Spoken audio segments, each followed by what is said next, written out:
జై శ్రీరామ్. ఇతని పేరు షరీఫ్.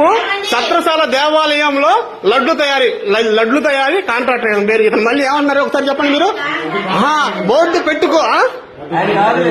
మరి మీరు ఏం చేస్తారు ఇక్కడ దేవాలయంలో? మీరేం చేస్తారు? కాంట్రాక్టర్. నేను కాంట్రాక్టర్ అని చెప్పి మీరు పిలిపించింది మేడం గారు అన్నారు. అంటే లడ్డు తయారు చేస్తావు నువ్వు లడ్డు తయారు చేయడానికి పనికి నువ్వు పెట్టేస్తావు. పవిత్రమైన ప్రసాదాన్ని నువ్వు ఎట్ట తయారు చేస్తావు? అందుకు తయారు చేయకూడదు. అలా లేకుండా నువ్వు తింటావా? నువ్వు తెలియవు కదా. మరి నువ్వు నా మతాన్ని నా ధర్మాన్ని గౌరవించిన వాడివి నువ్వు నా లడ్డు ఎట్ట తయారు చేస్తావు? ఒత్తుకోవడం నా దేవాలయం అయితే నువ్వు రావద్దు. ఏ రకంగా వస్తావు? బొట్టు పెట్టుకో. నువ్వు మతం మారు. నువ్వు అలా లేకుండా తింటావా?